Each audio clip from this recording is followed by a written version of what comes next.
Bon, je vais pas vous le cacher, mais je me suis rendu compte d'un truc assez bizarre. C'est que sur YouTube, t'as des milliers de vidéos qui te parlent de perte de gras, de sèche, de déficit calorique ou de cardio, mais je me suis aperçu qu'il y avait quasiment aucune vidéo qui répondait à cette question. Quand tu perds 10 kilos de graisse, ils vont où exactement? Parce que cette graisse, au final, qu'est-ce qu'elle devient? Parce qu'on dit tous qu'on brûle du gras, mais au fond, ça disparaît pas comme ça, comme par magie. Il y a bien quelque chose qui se passe. Alors si t'as déjà la réponse, écris-la moi en commentaire, ça m'intéresse. Je suis curieux de voir ce que tu vas répondre. Et si t'as pas la réponse, reste bien jusqu'à la fin. Parce que cette graisse, elle disparaît pas comme ça, comme par magie. Elle s'évapore pas non plus. Elle va suivre un gros voyage à travers ton corps. Et je te cache pas que c'est un voyage qui est fascinant en même temps, qui est vraiment plus complexe que ce que tu penses. Et aujourd'hui, c'est exactement ce qu'on va faire. On va voir ta réserve de graisse, de où elle est stockée jusqu'à où elle quitte littéralement ton corps. Qu'est-ce qui se passe? Et je te garantis qu'à la fin de la vidéo, tu comprendras réellement ce que ça veut dire l'expression brûler du gras. Et je peux déjà te dire que t'as de grandes chances d'être surpris par certaines infos. C'est parti. Bon, déjà, avant de savoir où on va, il faut déjà savoir d'où on part. Imagine que ta graisse, c'est un petit peu comme une personne. Elle est tranquillement chez elle. Elle bouge pas et elle attend. Et on va dire que sa maison dans ton corps, c'est une cellule graisseuse. Et en biologie, cette cellule graisseuse, on appelle ça un adipocyte.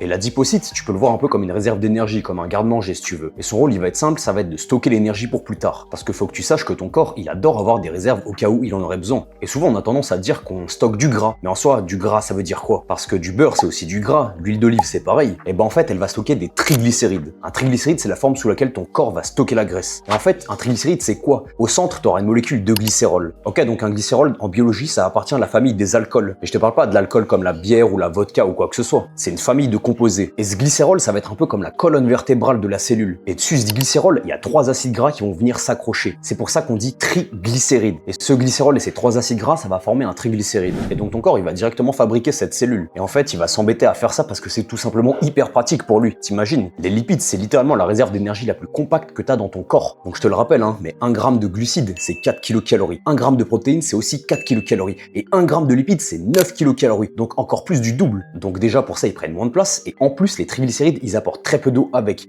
Quand tu vas prendre 1 gramme de glucides, souvent ça va attirer en général 3 grammes d'eau avec. Ton corps, le glycogène, c'est la forme de stockage des glucides. Ça va apporter environ 3 grammes d'eau pour 1 gramme. Et c'est pour ça que par exemple, quand tu augmentes tes glucides dans ta diète, tu vas prendre du poids rapidement, sans forcément avoir pris du gras. Tout simplement parce que tu vas consommer plus de glucides et le corps, il va venir apporter plus d'eau avec. Et au final, ça en fait, c'est dû à l'évolution de l'espèce humaine. C'est parce que c'était la meilleure façon de transporter un maximum d'énergie dans un minimum de place. Et en fait, ça, c'est logique parce que pendant toute l'histoire de l'humanité, c'était assez difficile de trouver de la nourriture. Jusqu'à maintenant, t'avais pas un frigo rempli de snacks où tu pouvais aller chercher quelque chose dedans à 23h. T'avais ni des supermarchés à 10 minutes de chez toi et tu pouvais pas commander en cliquant en 10 minutes sur Uber. On savait pas du tout en fait comment allait arriver le prochain repas. Et en soi, quand tu regardes, c'est une stratégie de survie qui est hyper efficace. Parce que je te pose la question, sans cette stratégie, est-ce qu'on serait là maintenant? Je sais pas, j'en ai aucune idée. Parce que pendant l'histoire, il y a eu énormément de périodes de famine ou de disette où la nourriture elle manquait énormément. Et nos ancêtres, ils ont pu survivre en partie grâce à cette méthode. Le problème, c'est qu'aujourd'hui, notre environnement, il a énormément changé. La nourriture, elle est disponible partout, tout le temps, à n'importe quel moment, à n'importe quel endroit. Mais lui, ton corps, il fonctionne toujours pareil que tes ancêtres. L'évolution technologique, elle allait super vite, tandis que l'évolution biologique, ça va beaucoup plus lentement que ça. Et ton corps, du coup, lui, il fonctionne toujours avec le même programme. Et il va stocker dès qu'il en a l'occasion. Et du coup, ces réserves d'énergie, elles vont s'empiler dans tes adipocytes jusqu'au moment où ton corps, il en aura besoin. Mais maintenant, la question, c'est qu'est-ce qui va vraiment pousser cette graisse à quitter ton corps, à être utilisée, à déstocker en fait ces réserves d'énergie? Maintenant, on va imaginer que cette graisse, elle est toujours chez elle. Elle est posée, elle est tranquille et elle va pas juste sortir pour le plaisir. Il lui faut une vraie raison derrière. Et dans ton corps, cette raison, ça va tout simplement être un manque d'énergie, notamment un déficit calorique. Je suis sûr que ce terme, il parle. Tant que ton corps, il reçoit assez d'énergie pour pouvoir subvenir à ses besoins, il a aucune raison d'aller chercher dans ses réserves. Bah ouais, en gros, pourquoi t'irais chercher dans le garde-manger alors que t'as tout dans ton frigo? Par contre, quand tu vas dépenser plus d'énergie que ce que tu consommes, là, ton corps, il va avoir une bonne raison d'aller puiser dans ses réserves. Et le déficit calorique, c'est probablement la notion la plus importante de toute cette vidéo. Parce qu'aujourd'hui, t'as tellement de gens qui disent, ouais, tel aliment fait brûler du gras. Ouais, cette hormone, c'est la clé de la perte de gras. Ou faut pas manger des glucides après telle heure parce que sinon tu vas grossir ou des trucs dans le style. Mais en réalité, ce qui va vraiment faire que tu perds ou pas du gras, c'est le déficit calorique. Et à partir de là, t'as plusieurs hormones qui vont commencer à envoyer des signaux. D'abord, t'as l'insuline. L'insuline, c'est une hormone qui est produite par ton pancréas, surtout quand tu manges des glucides. Et en fait, son rôle, ça va être de venir stocker les nutriments et d'abaisser la glycémie. Quand tu vas manger des glucides, ton pancréas, il va produire de l'insuline pour abaisser la glycémie et du coup venir utiliser ces glucides. Son rôle principal, ça va être de gérer les nutriments après un repas. Et quand elle est élevée, elle va favoriser le stockage de l'énergie et aussi freiner l'utilisation des réserves. Et à l'inverse, quand elle diminue, ce frein, il va être levé. Mais faut faire attention à une chose. Avoir une insuline basse, ça veut pas dire automatiquement que tu vas perdre du gras. Tu peux très bien être en jeûne toute la journée et le soir, tu manges énormément et ça fait que sur le total de ta journée, t'es en surplus calorique et là, t'auras perdu aucun gramme de gras. Donc au final, ce qui va compter, ça va être le bilan énergétique, surplus ou déficit calorique. Et en parallèle de ça, t'auras d'autres hormones qui vont rentrer en jeu, les catécholamines, notamment l'adrénaline et la noradrénaline.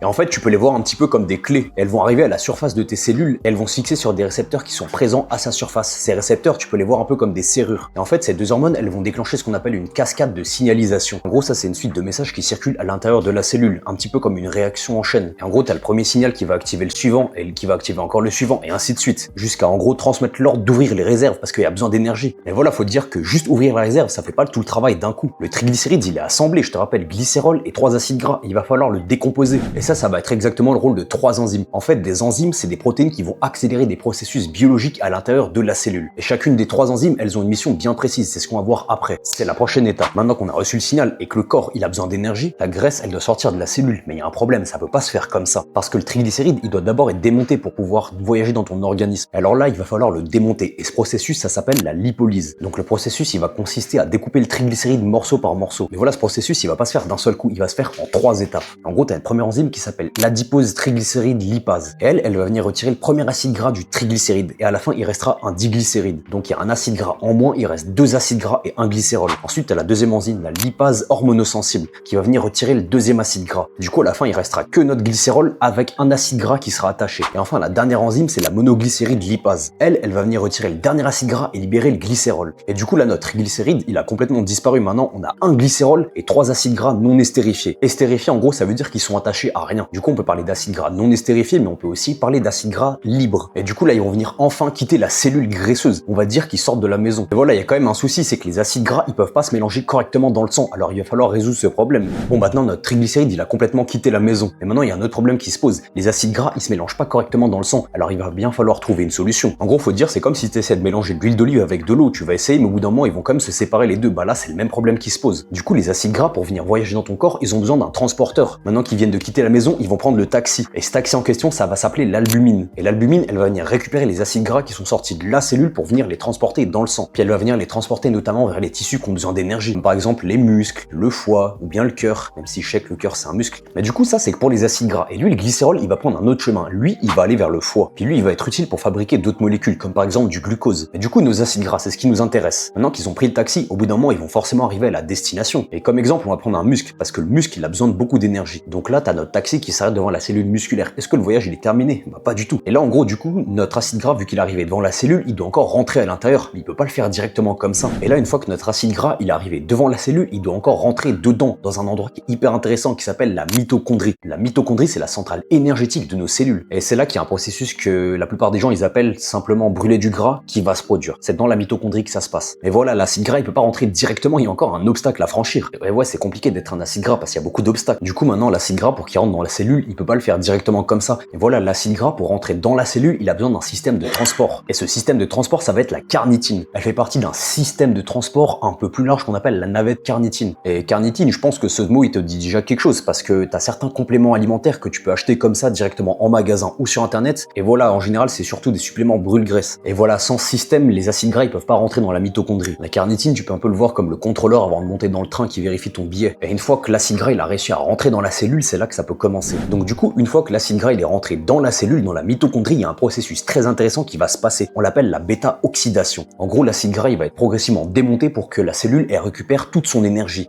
Et littéralement, quand les gens ils disent brûler de la graisse, bah ils parlent surtout de la bêta-oxydation, et ça sans même le savoir en fait. Et en fait là, ton acide gras, il faut l'imaginer un petit peu comme une chaîne. Et en fait là, ton corps, il va venir retirer 2 par 2 les maillons de la chaîne à chaque fois, à chaque découpe. Et à chaque découpe, il récupère un petit morceau à chaque fois. Et du coup, en gros, il va être découpé morceau par morceau, et chaque morceau, ça s'appelle l'acétylcoenzyme A. Et en gros, l'acétylcoenzyme A, c'est la molécule qui va nous permettre de passer à l'étape suivante. Et ensuite, bah, elle, ce qu'elle va faire, c'est qu'elle va rentrer dans un processus qui est très complexe, qui s'appelle le cycle de Krebs. Je suis sûr que tu en as déjà entendu parler en cours de biologie ou de SVT quand tu étais au collège. Et en gros, son rôle, il va être simple, c'est de récupérer un maximum d'énergie qui est encore présent dans la molécule. Et en gros, si tu veux, pour t'expliquer simplement, cette énergie, après, elle va être placée dans des camions de transport, dans 2 précisément. D'un côté, tu auras le NADH et de l'autre, tu auras le FADH2. Et en gros, ces 2 camions de transport, ils vont prendre l'énergie qui reste et ils vont la transporter jusqu'à la chaîne respiratoire. Et ça, du coup, c'est la dernière étape, là où il y a tout qui se joue. Là, le NADH et le FADH2, ils vont venir déposer leur cargaison. Et tu vois, en gros, quand tu respires, t'inspires de l'oxygène, bah, il va être extrêmement utile dans cette étape parce qu'il va nous servir avec toute cette énergie à fabriquer une molécule qui est hyper importante, l'adénosine triphosphate. En gros, l'ATP. En gros, l'ATP, c'est vraiment la monnaie énergétique de ton corps. C'est vraiment ce qui va permettre à ton corps de fonctionner.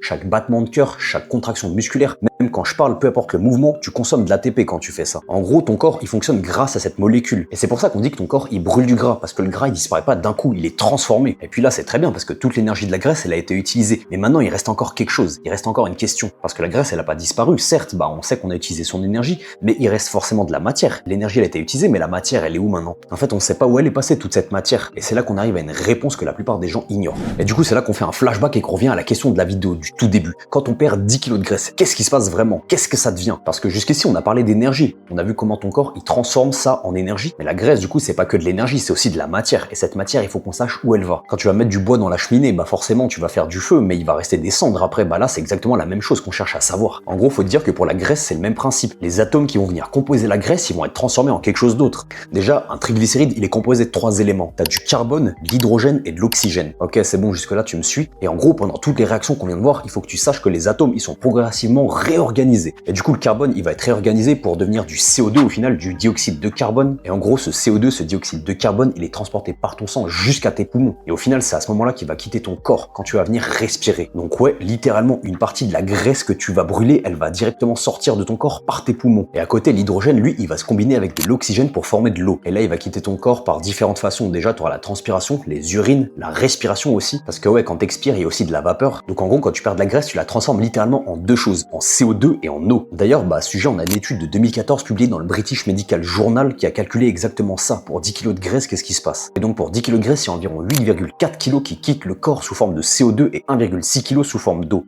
Donc ouais, le poumon, c'est littéralement le principal organe par lequel tu vas éliminer ta graisse. Ah ouais, je sais, c'est bizarre de se dire ça comme ça, mais c'est vraiment le cas. Mais attention, là on parle de 10 kg de graisse pure, pas de 10 kg sur la balance, c'est pas du tout la même chose. Quand t'as 10 kg sur la balance, certes, t'as la graisse, mais t'as aussi l'eau, le glycogène, la masse musculaire, t'as tout plein de choses, donc t'as pas 10 kg de graisse pure. Faut pas mêler les deux, c'est deux choses qui sont différentes. Donc voilà, là tu connais la réponse du début, tes 10 kg de graisse, ils disparaissent pas comme ça, ils sont transformés. Et là du coup, t'es peut-être en train de te dire que si la graisse, elle quitte le corps sous forme d'eau, si tu transpirerais, est-ce que ça te permettrait de perdre plus de gras? T'as déjà forcément vu des gens qui s'entraînaient avec plein de vêtements, avec des vestes de sudation pour essayer de perdre plus de gras. Et en réalité, ça fera rien du tout. Parce que la transpiration, c'est un mécanisme de refroidissement de ton corps. Parce que quand il fait trop chaud, quand ton corps il a trop chaud, il va venir activer les glandes sudoripares qui vont produire de la sueur. Et cette sueur, quand elle va s'évaporer, elle va emporter de la chaleur avec elle. Du coup, ce qui va permettre de faire de la thermorégulation. Donc si tu transpires énormément pendant une séance, ça va rien faire. Et puis de toute façon, tu vas reprendre ce poids quand tu vas reboire de l'eau parce que ton corps, il va remettre l'état d'équilibre. Ok, maintenant qu'on sait ça, t'es peut-être en train de te dire aussi, si la graisse, elle quitte le corps par les poumons, est-ce qu'il suffirait de respirer plus vite pour perdre du gras? C'est une bonne question. En fait, la réponse, ça va être non. Ça serait trop simple si tu pouvais juste hyperventiler dans ton canapé pour sécher, ça serait trop facile. Parce qu'en fait, le dioxyde de carbone qui est produit, c'est uniquement dû à la consommation des acides gras. Faut que tu te dises qu'en gros, dans ton moteur, c'est pas parce que tu vas forcer la sortie d'air qui va être plus efficace, c'est vraiment parce que le moteur, il fonctionne en lui-même. Et donc, en gros, c'est un peu pour faire une comparaison, c'est pour dire qu'il faut que tes muscles, ils consomment plus d'énergie. Autrement dit, quand tu vas faire des mouvements, quand tu vas t'entraîner, faire de l'activité physique, marcher, courir, peu importe, il faut en fait que tu consommes de l'ATP.